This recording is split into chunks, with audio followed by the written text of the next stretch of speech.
first attempt at making a video like this, but after all this time, I pretty much have no choice.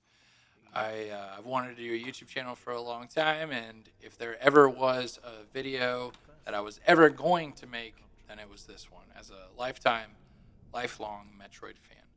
Now, I wanted to talk about Metroid Prime 4 and my thoughts about it, and I want to preface this with the fact that I have not played the game, and a lot of people will probably have something to say about that. But the fact of the matter is, I'm not going to give Nintendo any of my money. I absolutely believe in voting with your dollar. So, looking around at all the reviews, I let other people be the guinea pigs, and I've seen enough to know how I feel about what I've seen from the reviews. I fully believe that I'm not exactly like lied to. I'm not being misdirected. I understand what the game is, and I fully saw it coming all the way back when we saw the first reveal of the desert, the bike, etc., etc. So anyway, at this point, I just wanted to play Bloodborne. I thought it would be pretty fitting since it's 10 years old, about right about now, and it was made by Bandai Namco, who originally the Metroid Prime 4 first version was going to be made by until Nintendo decided to go a different route. So this I thought would be fitting. We're going to play Bloodborne, and we're going to do a female heroine, and we're going to talk about Samus Aran and everything that has been going on lately with Nintendo and their practices, their design choices, whatever. I don't really want to jump on the whole Nintendo hate train right now. I don't have a Switch 2. I have no desire to purchase a Switch 2. I cannot speak on the experience of a Switch 2, of what it's like to own one and what it's like to play one. But I can tell you from the press releases and from the promo trailers, everything that they've shown before up to this point about the Switch 2, I'm not interested. For me, it's games first. When let's roll back the clock, way back. So the reason I bought a PlayStation 3 was because I wanted Brutal Legend and a couple other games, but I saw Mortal Kombat 9. When I saw Mortal Kombat 9 and those X-ray moves, I was sold, and that was the point when I bought a console in preparation for that game coming out. And I've done basically the same thing with every console since then. I don't just buy one and hope the games are good. I wait for the games to already be good. I got a PlayStation 4 because of Bloodborne, this very game that we're playing right now. It became mostly my favorite game of all time. I like a couple other games in different ways: Super Mario World, Mega Man X, Metroid Prime, the original. But even Ghost of Tsushima. There's a lot of recent games that have really come for Bloodborne for the position of my favorite game. But for a time, I could heartily say Bloodborne was my favorite game. I loved the fast-paced combat. I loved customizing a character, and I loved the atmosphere of the world: semi-vampire Dracula, semi-monsters Frankenstein, semi-Lovecraftian alien. It's all awesome, and the DLC obviously is undoubtedly inspired by Shadow of Innsmouth, the Lovecraft book. Anyway, we're here to talk about Metroid Prime 4, though. We're not here to talk about Bloodborne. As hard as it's going to be to ignore it, but if you are interested in Bloodborne, I got this playthrough going. I'm a decent player, but I stopped around the second death, so we get about however long this video is going to be. You get 2 good run-throughs, and then once I died, that's going to be the end of it. So my argument's got to fit into the next 40 minutes. Imagine that. I only have 40 minutes, but I'm pretty sure I can fill it. Here we go. So I feel like I have to start all the way at the beginning because we've waited 18 years to get to this point. We've waited 18 years for Metroid Prime 4. I remember the first one. I think I was 16 years old when it launched, but I was early on in my gaming experience. I wasn't very good, but I loved Prime. It was extremely fun going through that world, and I never even noticed how tank controls the controls were on the original GameCube until I played the remaster. Whenever I tried the original controls, anyway, I love them new controls. So Metroid has been getting some love recently, but not like if you ask me, not as much as it should. So we got Dread a couple years ago. We got the Prime remaster, but then what? What have we gotten? Rumor has it that Prime 2, Prime 3, Corruption, that those remasters have been finished for a long time, but they're just Nintendo's just sitting on them. We don't know why, but I don't understand why they wouldn't do that. Why they wouldn't launch those games before Prime 4, just to increase the hype, because like those games are all over 90 on Metacritic, and not that that matters a ton, but it's an easy metric to go by, and you could get everyone excited. Slowly over the course of a year and a half, every 6 months you release Prime 1, Prime 2, Prime 3, and then everyone's geared up for Prime 4. It seems like a no-brainer, but I don't, they slept on that. Who knows why? But Dread was amazing. I love Dread. I have no complaints about Dread other than the fact that it's a little hard. But I accomplished it. I beat Ravenbeak on like my 10th try. So it's not impossible, but I found it, even by the end of the game, I found it to be reasonably challenging, and I would like the games to be a little easier for people, so that Metroid has a easier barrier of entry for players. And I guess that's what Nintendo tried to do this time around with Metroid Prime 4, where all of the changes come into play. But that's not what I meant. I just meant the enemies maybe would take a few less hits to kill, because they do feel like damage sponges from time to time. But yeah, Metroid Prime 4. So we waited 18 years. It's been 18 years since 2007 when Corruption launched on the Wii, and we've had all this time to wonder what even could the game be. Granted, we could assume it's going to be more of the same with all the Metroid gameplay, the first-person view, exploration, puzzles here and there, battles, boss fights especially. But with Metroid Prime 4, they added so many things to take away like a lot of the agency of the player. Everyone already knows about Miles McKenzie, but the other partners as well, they're pretty cringe as well. The sniper guy's not so bad, but I've seen the videos of them all, of Samus recruiting them, and the one girl hyping up over her armor. It just doesn't sit right with me. As a lifelong Metroid fan, I can understand people in the world talking to Samus. I want to see her talk back to people. I don't I don't love Nintendo's apprehension for using Samus's voice since other M. I definitely think Samus has a place to speak. She has a voice, but the writing has to be spot on. If you don't get the writing right, then there's no point at all.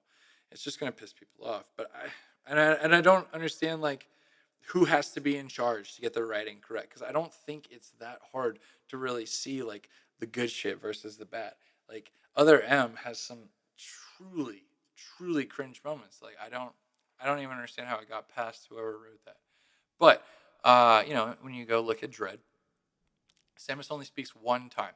She speaks to the Chozo, and she speaks in Chozo. And I thought that was an amazing compromise. I totally understood that they were doing that because they were afraid of the backlash back from other M way back in the day. But I loved it, and I feel like Samus has a place to speak. She just has to say the right thing.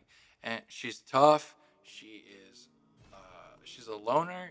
She's used to being by herself all the time. She rarely needs to speak. So for her, speaking out loud to people is an unusual skill. She uses her blaster far more than she uses her mouth. So I don't have a problem with Samus being a silent protagonist like Link, but it's weird that we never hear from her. There's clearly a disconnect between the two teams that develop Prime and the mainline Metroid series.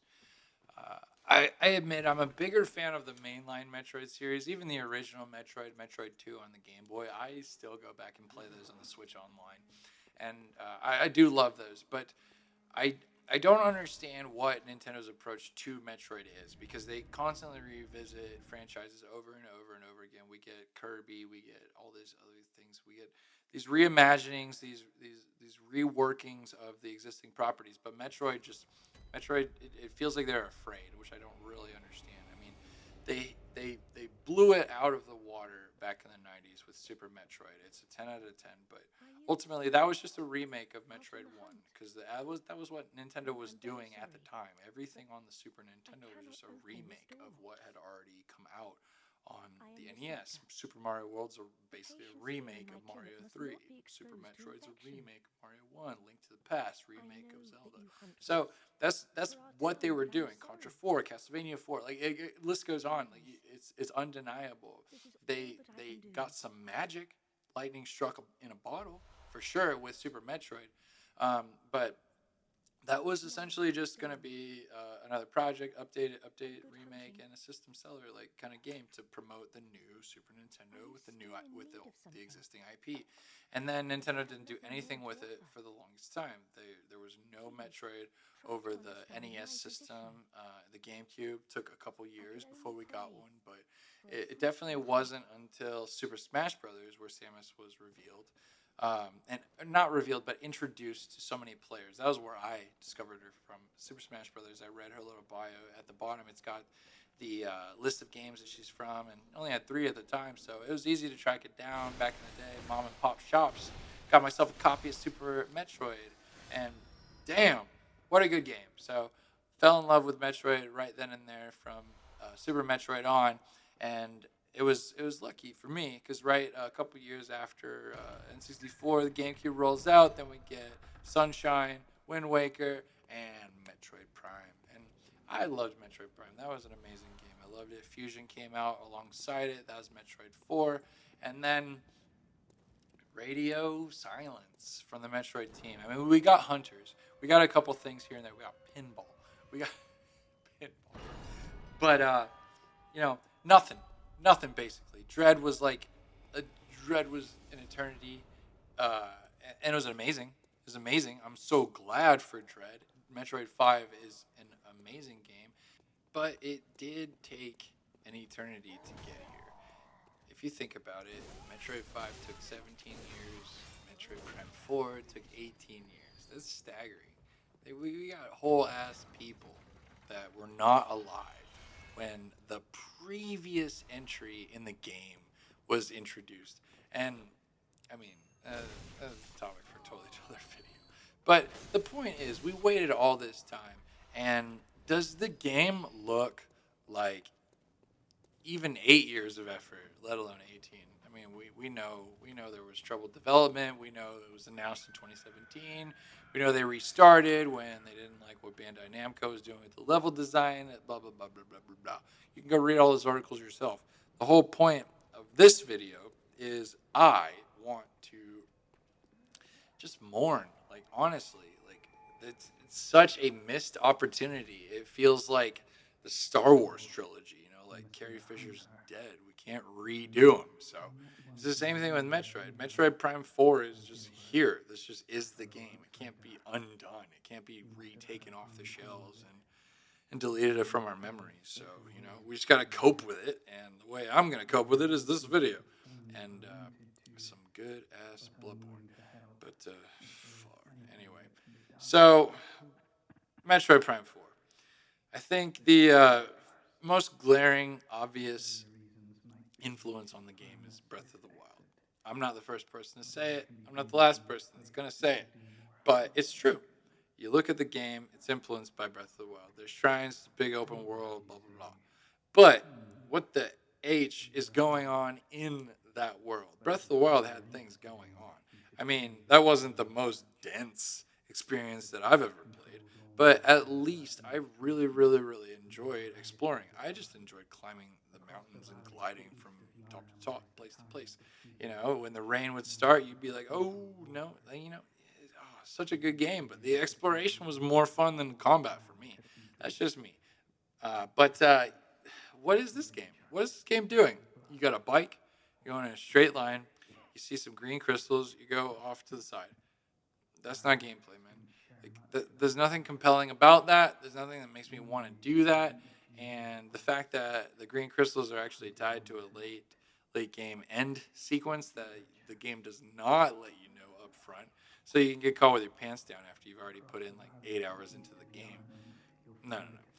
I don't understand this design philosophy. It doesn't seem like something Retro Studios would do. They previously have been extremely competent as a developer. I have to imagine things were dabbled with, producers, things behind the scenes.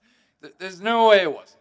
Breath of the Wild is all the fingerprints are all over this game, but nothing like about the goodness of that game. There's there's no vistas. There's no things to explore and traverse as Samus. There's no things to get over, no hurdles. And when I say no vistas, of course, I'm talking about the desert area. There are amazing shots. I've seen some truly breathtaking sequences from this game, and that's what breaks my heart the most. I waited all this time for sequel to 3. I've waited all this time to play the game again, to feel like Samus, to get some exploration on an alien planet, and it looks so beautiful. It genuinely is so enticing. I am so tempted to buy a copy of the game, but I'm making this video here to urge you and to urge myself not to buy a copy of this game, at least until I find a used copy. If I can buy a second hand where Nintendo's not getting any of the money, the numbers aren't going to them, then maybe. But I don't even really want to play the game. It's just not my Metroid. There's too few sequences where you're alone and uninterrupted. There's too few sequences of tension. There's no day-night cycle in the freaking desert. Like, I'm sorry. It's just not worth $70 plus $30 for the amiibo, and all that does is unlock the music, and you've got to have the music, because I promise you, driving around that desert is god awful without some freaking music. All you hear is the engine, and that would be cool in a Dark Souls or something type experience, but not in something like this. A series especially that's known for its music. I mean, like, let's go back to Beautiful Vistas, talk about the ice zone. When you turn on the generator and the music changes and everything starts pumping and things come to life and the robots are back to life and everything, like, that's what Metroid is. That's what Metroid is. That's the atmosphere. It is moving the player, like, through just like the things that you do, the things that you affect, that change the game, that change the environment, and then the music kicks in to reaffirm that and to just let you know, like, yeah, you're having a badass time and you're in control. But yeah, I mean, this Metroid is just something else. And I stand by what I said before. Samus is not Master Chief. She should talk occasionally. She should occasionally have something to say, at least if just to be like, yeah, or thanks. You know, like just acknowledgement to her friends. We're supposed to bond with these people in Temple 5. They're gonna all sacrifice themselves, but what's the point? Samus never has like a friendly moment. You know, like, you've watched an Avengers film, you've seen Drax and Thor and Rocket Raccoon and, you know, Star-Lord. They interact together, and they start off apart, and slowly they become closer after some jokes and witty banter, some back and forth dialogue, some criticisms of each character from their own unique points of view, stuff like that. You know, like, that's what you do, and then eventually the characters come on the other side of it, and when they are closer, we understand as the viewer we were there all along the way. And the fact of the matter is, if Samus can't speak, you're not really going to get that to come across. Her nods are too subtle. There's no personality to her in her suit, and I mean, if you were to go back and look at Dread, I almost hate to keep bringing Dread up because I realize they're separate teams, but it's hard not to make the comparison since there are so few Metroid games or media to pull from. But if you looked at that game and the way that she acted in that game, I would imagine you'd want to keep the characters semi-consistent. So the one team should have looked at what the other one had already done and has already been widely accepted and beloved. I mean, I'm not the only one that plays through Dread and praises it for the cutscenes that show Samus and how badass she is. You know, she walks around that invisible scorpion thing with her beam charging, her reaction to Kraid, as she rides on that one massive boss where you with the blast on both sides and the fans and everything, and she's just like shooting that boy. Like, Samus is incredible and the game shows that, and Metroid Prime also shows that in some ways. But there's nothing like when Ravenbeak grabs her and she, screams.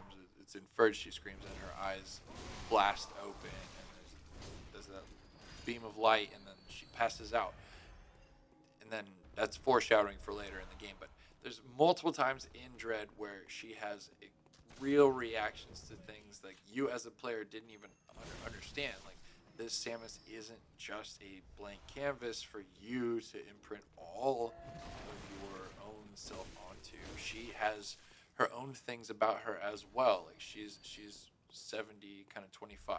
She's got a little bit about her that Samus is her own person, but then yeah, of course, most majority of the game is she's blank canvas. So you know, but that's what I love. That's what I am here advocating for. Those little moments, like when she talks to Quiet Robe and she says her one line of dialogue in chosen language, and you get a little hint. And like, not only is she strong and she's calm, but like she's confident.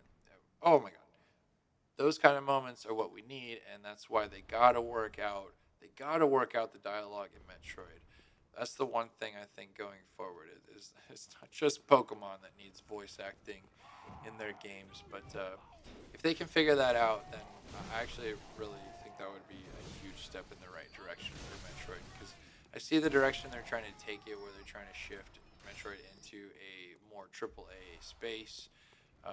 Nintendo loves money, and I don't begrudge them for that, but I mean, the games that I love are always going to be there. We can always go back and play Metroid Prime 2. We can always go back and play Fusion. We can always go back. But, you know, you'd like to see a little more of the same, a little innovation. But the franchises that you know and love, you like to see them continue on. It's a thing of beauty when a couple of years go by and you get another awesome one. But in the case of Metroid, they want to make it bigger and better. They want to make it like Assassin's Creed. They want to make it just more widely accessible. They want to bring the sales numbers up. It's no secret that Metroid, sells in the low 3 millions of on a good game, and for me, in my opinion, that's amazing. But for a company like Nintendo, that is not good enough. They want 25 million. They want 15 million. They want 5 million. So, same thing that killed Dead Space 3. It's sitting here knocking at Metroid's door.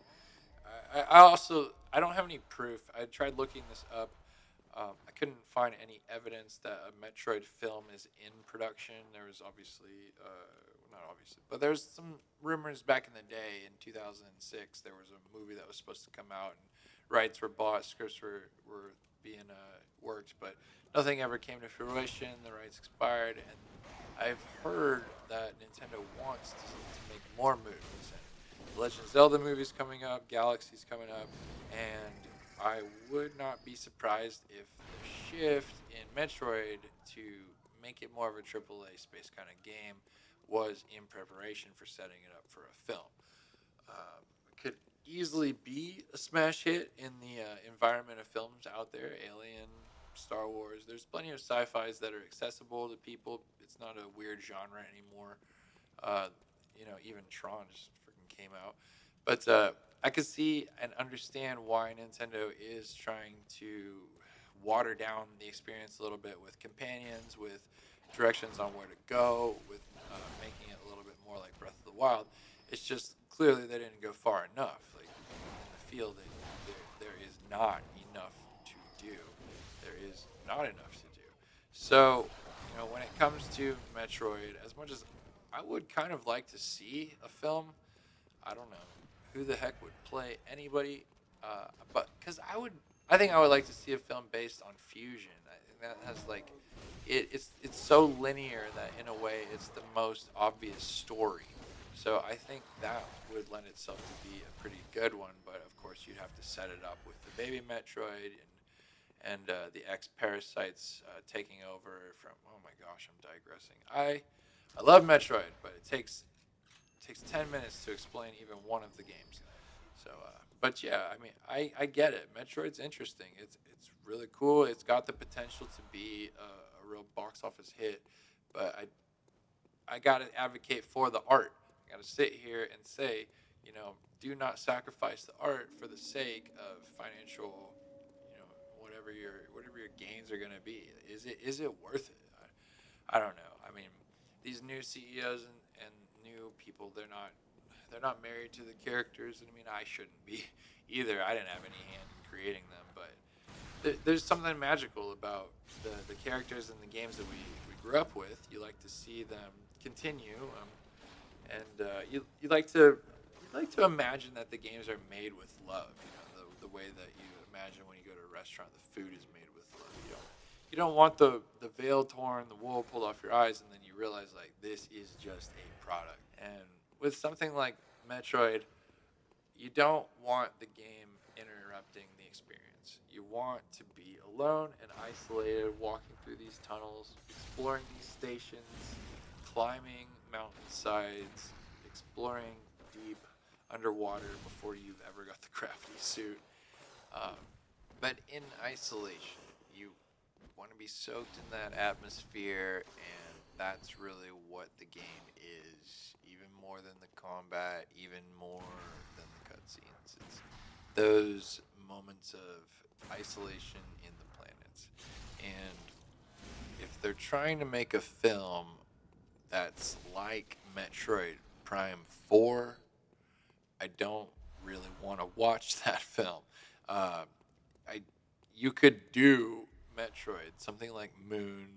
There's films out there where you have an isolated character who is able to carry the film in an interesting way, but the plot would have to be done well. You might have to hire a script writer that could actually juggle such an intense, plot point. Don't just hire the guy that wrote Fantastic Beasts and Where to Find Them. But I'm just saying.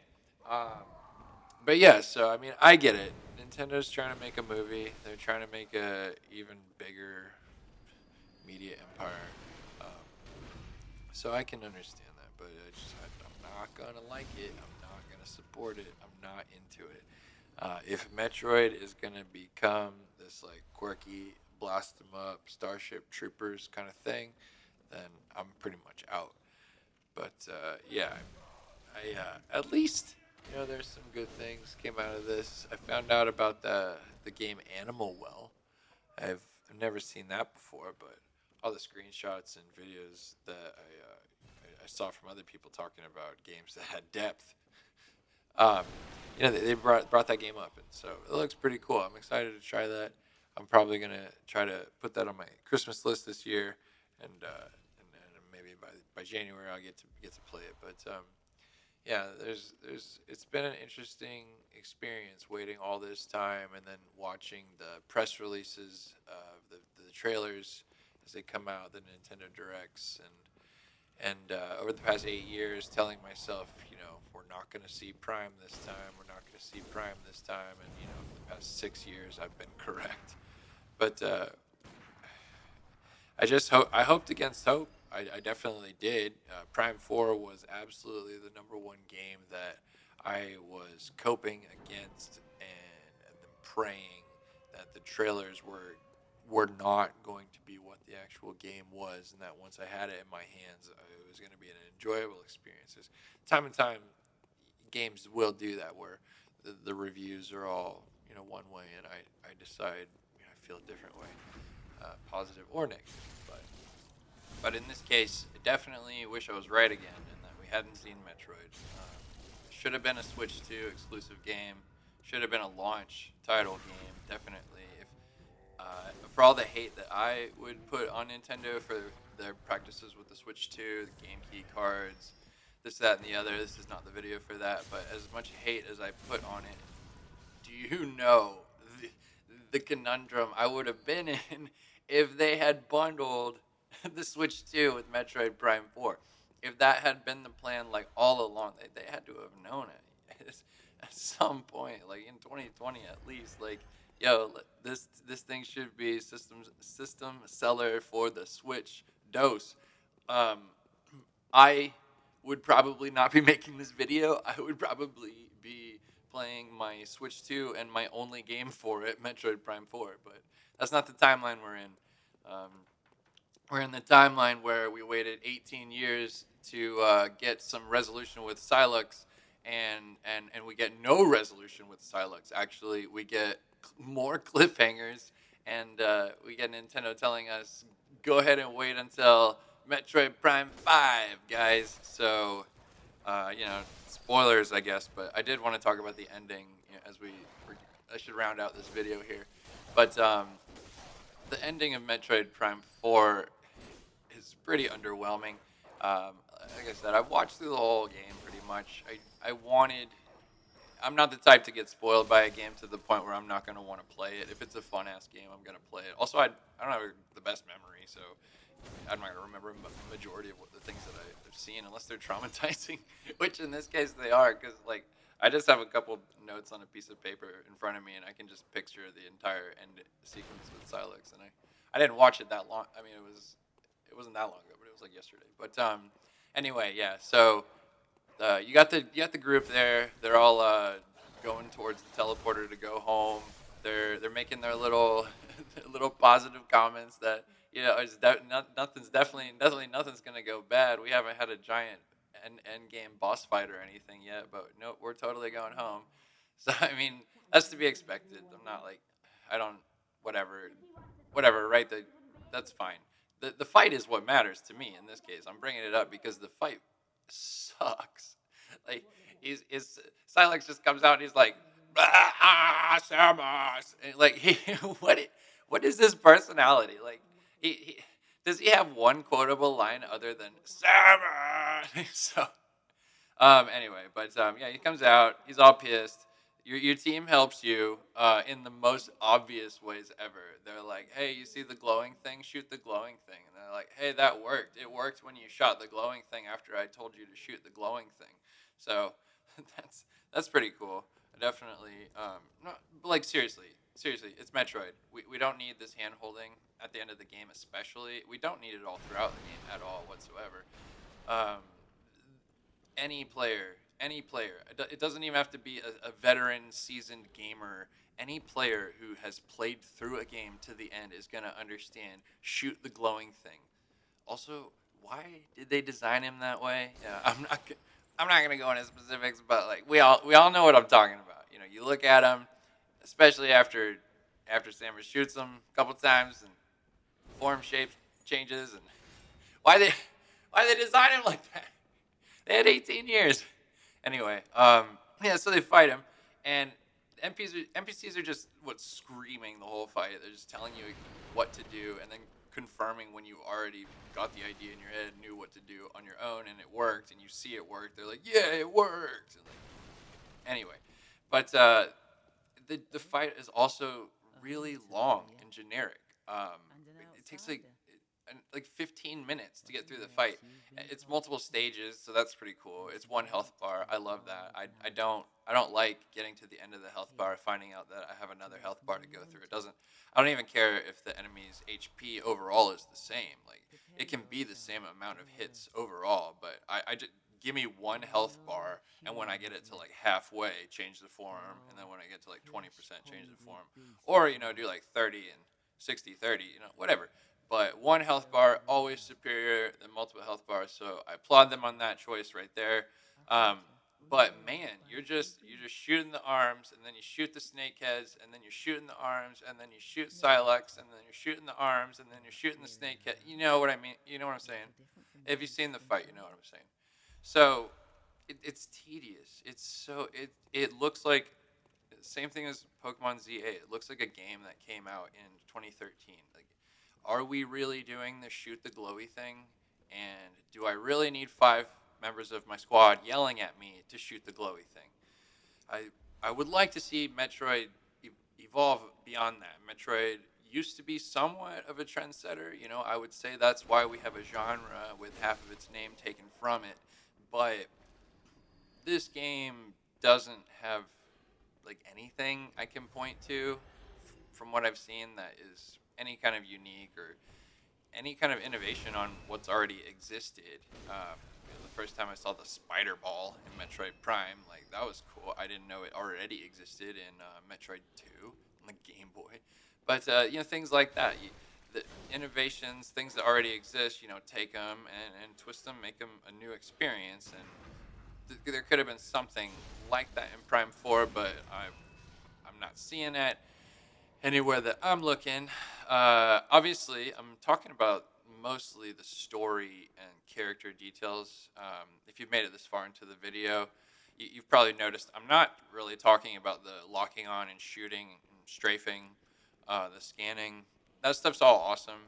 I don't have any problem with that, and that is the part that's the biggest pull for me.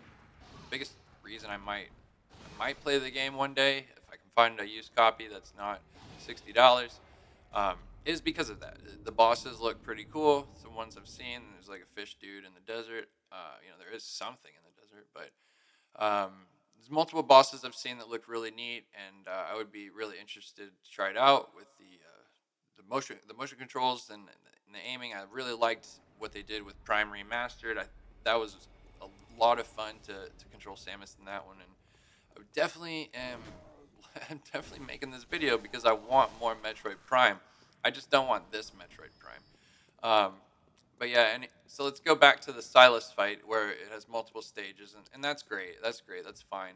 I like the second and third stages a lot. I don't think that I could come up with anything better. I like the standoff fighting, the one-on-one aspect of it. It's what the game should have been all along. But Silex should have been like progressively getting more powerful, or getting more deranged. But I'm sure they're saving that for 5 or 6, whatever kind of trilogy they're trying to make here. But it ends with spoilers. It ends with Silex getting like blasted, and he falls off the edge of a thingy, like they're in. It's hard to explain if you haven't seen it, but if you've seen it, they're in like hyperspace. They've been like falling through like a portal, and then they land on like some kind of physical platform in the portal, and they're fighting on that. And Silex falls off of it, and Samus runs up to him to grab him, like to extend a hand, and she would. This might be controversial, but I don't think it is, because I think if anyone actually looked at the character of Samus, they would agree. Samus would absolutely run and extend a hand to a friend, but not somebody who's been hunting her over and over and over. Hunters, Federation Force, this game, tried to kill her, like about to be killing her companions. But this is not the case that Samus would have gone out of her way to run over, extend a hand, and try to prevent him from falling off the cliff. She would have let him fall off the cliff. That's the point. That's what I'm getting at. If you look at her character, the real badass Samus Aran, she would have let him fall off that cliff. She would have been like, good frickin' riddance. Do I have to say it? Do I have to say it? Go look at Dread. Go look at the way she looks at her enemies, and she is not about to like extend a hand if you fall. Like, you did that to yourself, and also you turned yourself into a giant flaccid monster and fell through a portal of hyperstellar space and fell off the platform yourself because you weren't paying attention to your footing. Like, that's not on her. She's not going to try to help you. Okay.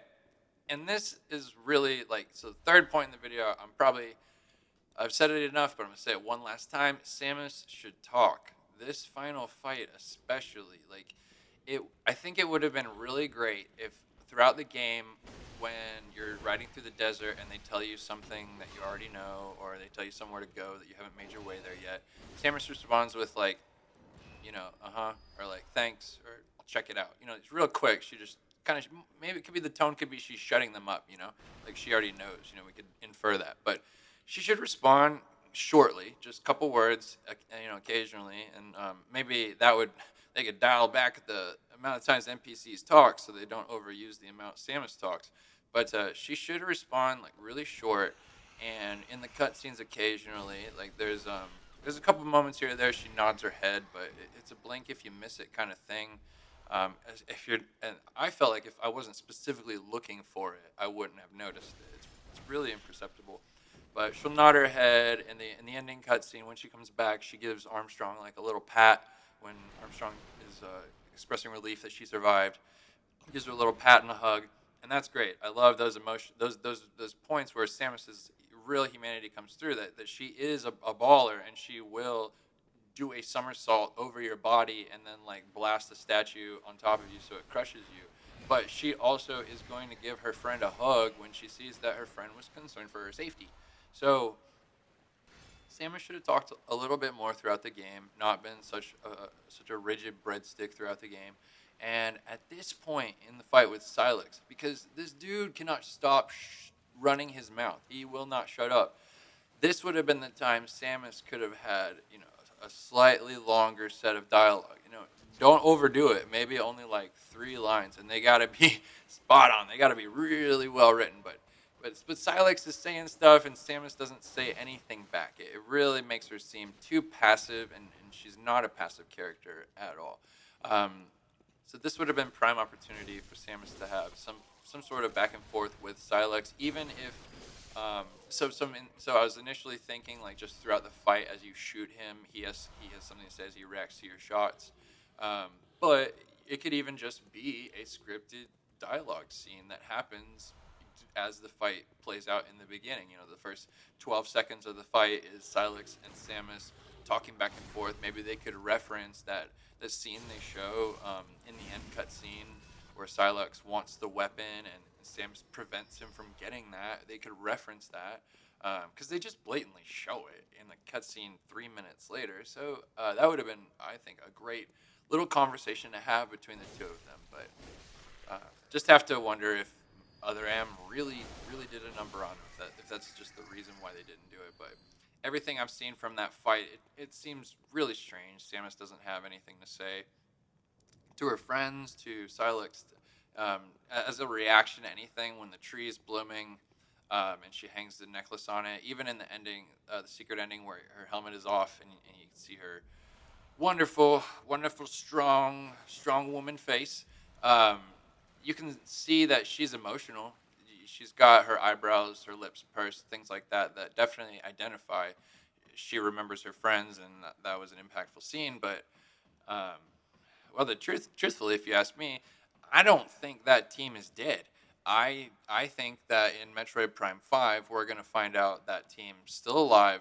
Silex actually captured them, and Metroid Prime 5 is going to be go rescue Mackenzie, go rescue Armstrong, like, even go rescue the robot. We could buy another one. Um, no, I do think that is going to end up being the at least the beginning of Metroid Prime 5. So it's hard for me to even want to buy the game, to play the game, to go through all of these things, to feel these emotions for these characters that I already know I don't like, um, knowing that it's probably a fake out. Nintendo loves to not kill things in their games, so I wouldn't be surprised if we're trying to build up to a movie. We're trying to establish a roster of characters. They make it seem like everyone dies, so the people that are sour on the roster of characters is like happy, quote unquote, at the end of the game.